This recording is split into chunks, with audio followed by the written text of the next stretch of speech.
नमस्कार मित्रों, आप सभी लोगों का बहुत प्यार मिल रहा है, बहुत सहयोग मिल रहा है। इसी तरीके से अपना प्यार और सहयोग बनाए रखिए अपने इस भाई के ऊपर और हमारी वीडियो को लाइक करिए, सब्सक्राइब करिए और शेयर जरूर करिए ताकि अन्य लोगों तक भी हमारी वीडियो पहुंच सके।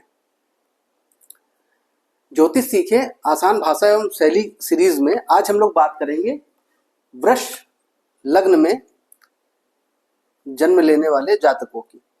जिनका जन्म भी वृष लग्न में हुआ है उन जातकों के लिए यह वीडियो है। वीडियो शुरू करने से पहले मेरा आप सभी लोगों से विनम्र अनुरोध है कि इस जानकारी को नोट कर लीजिए, यह आपके लिए बहुत ही महत्वपूर्ण रहेगी। चलिए वीडियो शुरू करते हैं। देखिए, वृष लग्न के बारे में मैंने लिखा हुआ है, वृष लग्न में जन्म लेने वाले जातक के चेहरे से प्रतिष्ठा तथा संदेश के लक्षण प्रकट होते हैं। जब भी आप किसी वृष लग्न में जन्मे हुए जातक को देखेंगे तो उसके चेहरे से या उसके फेस से आपको एक प्रतिष्ठा का अनुभव होगा, एक संदेश का अनुभव होगा कि वह आपको कोई संदेश देना चाह रहा है। वह संगीत, मनोहर वस्तु तथा भ्रमण का प्रेमी होता है। उसको संगीत बहुत पसंद होता है, मनोहर वस्तु तथा भ्रमण का प्रेमी होता है। भ्रमण का मतलब हो गया घूमने का शौकीन होता है। वह अधिकार प्रिय, शांति प्रिय, सहिष्णु, दुख में धैर्य धारण करने वाला ऐसा जातक प्रत्येक बात को अपनी इच्छा अनुसार करना चाहता है। वह हमेशा अधिकार प्रिय होता है, वह चाहता है कि मेरा अधिकार चले या मेरा अधिकार हो। शांति प्रिय होता है, सहिष्णु होता है, किसी से कोई भी बैर भाव नहीं रखता है।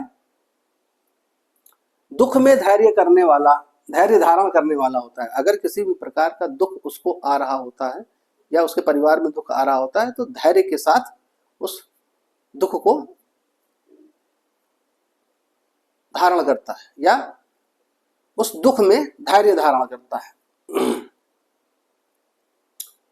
ऐसा जातक प्रत्येक बात को अपनी इच्छा अनुसार करना चाहता है। पूरे जीवन में जो कुछ भी वह करेगा अपनी इच्छा अनुसार करेगा। दूसरों की बातों को सुनेगा परंतु उनकी राय मानेगा नहीं। जैसा कि आगे मैंने लिखा है कि दूसरे की बात नहीं सुनता। वह दयालु, विद्या विवाद में चतुर, भाग्यवान तथा सर्वदा आनंद एवं सुख के अन्वेषण में रहता है।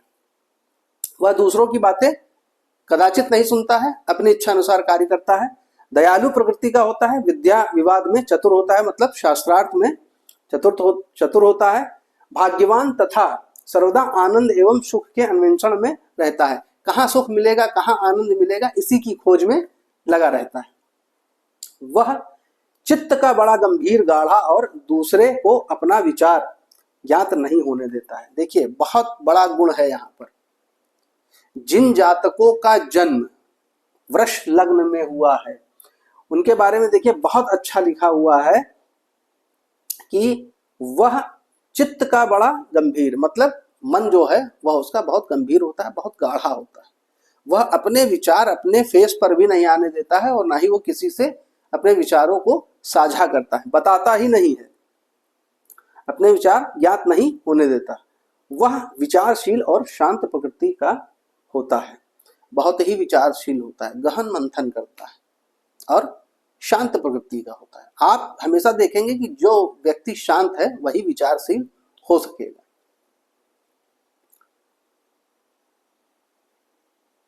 उतावलेपन में किसी काम को नहीं करता है, उसका जीवन शांतिमय होता है।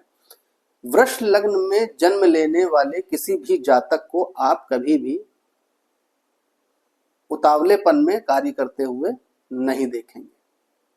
कुछ लोगों को आपने देखा होगा जल्दी एक्साइटेड हो जाते हैं, परंतु वह बहुत धैर्यवान होते हैं, आराम से अपना कार्य करते हैं, बहुत ही विचार विमर्श के बाद अपना कार्य करते हैं।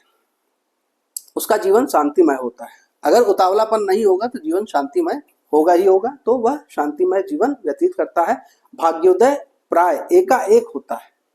देखिए, यहाँ पे लिखा हुआ है भाग्योदय प्राय एकाएक होता है। कई लोगों में मैंने देखा है भाग्योदय कई बार हो रहा है, परंतु यहाँ पे क्या है, एकाएक, अकस्मात, अचानक हो गया और एक ही बार होगा। एक बार भाग्योदय हो गया, वो सीधे जीवन भर चलेगा। एकाएक होता है। द्रव्य संपत्ति तथा पृथ्वी संपत्ति की प्राप्ति होती है। द्रव्य का अर्थ यहां पर हो गया, द्रव्य संपत्ति का अर्थ हो गया धन से, कैश, लिक्विडिटी, मतलब कैश उसके पास बहुत होगा, धन बहुत होगा। और पृथ्वी संपत्ति, जमीन बहुत होगी उसके पास, पृथ्वी संपत्ति की प्राप्ति होती है। वह गुरुजनों का आदर करता है संपूर्ण जीवन में, जो भी उसका गुरु बनता है या जिसको भी यह गुरु मानता है उसका बहुत आदर सम्मान करता है। देखिए यहां पर जीवन का बहुत बड़ा सार मैं लिखने जा रहा हूं, मतलब लिखा ही हुआ है।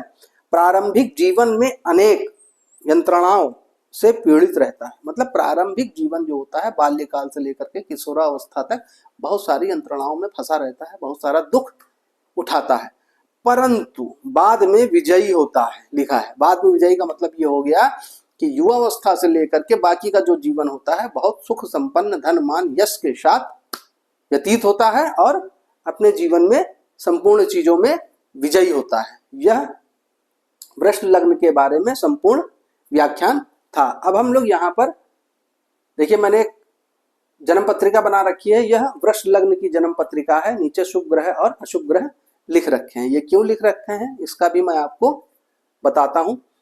सर्वप्रथम तो आप देख लीजिए, वृष लग्न वालों के शुभ ग्रह शुक्र, बुध, शनि और सूर्य हैं। शुक्र, बुध, शनि और सूर्य क्यों है ये समझिए। वृष लग्न है, वृष लग्न का स्वामी शुक्र है, तो लग्नेश सदैव शुभ रहता है। लग्नेश की दूसरी राशि छठे भाव में है, षष्ठेश हो रहे हैं, परंतु लग्नेश होने के कारण शुभ ही कहे जाएंगे।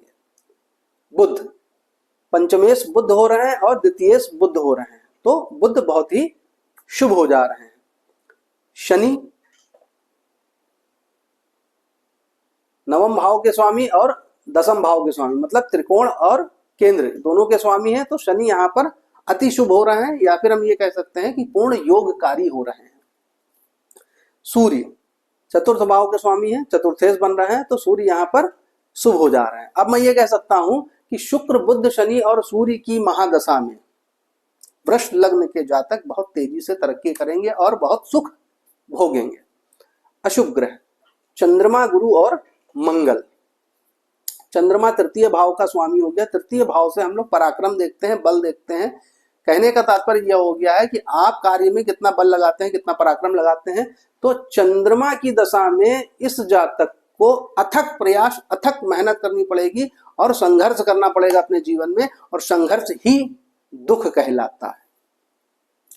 आप देखिए गुरु, तो अष्टमेश और एकादशेश गुरु हो रहे हैं, तो गुरु की महादशा में इनको संघर्ष झेलना पड़ेगा, बीमारी झेल सकते हैं, हानि हो सकती है, लाभ कम हो सकता है। क्यों? क्योंकि लाभ स्थान में है तो लाभ कम हो सकता है।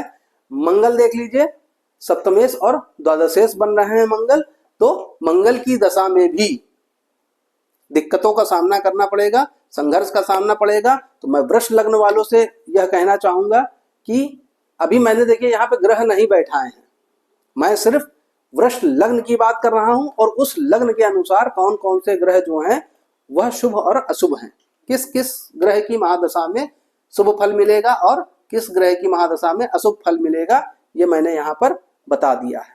तो अगर इस बात को आप लोग समझते हैं वृष लग्न वाले, और अगर आप खराब समय, मतलब खराब समय का मतलब हो गया संघर्ष का समय व्यतीत कर रहे हैं, तो तत्काल अवस्था में किसी अच्छे ज्योतिषी से अपने 9 ग्रहों की शांति कराइए, या जो ग्रह खराब हैं उनकी शांति कराइए और संघर्ष को कम करिए, खराब समय को कम करिए और जीवन में आगे बढ़ने का प्रयास करिए।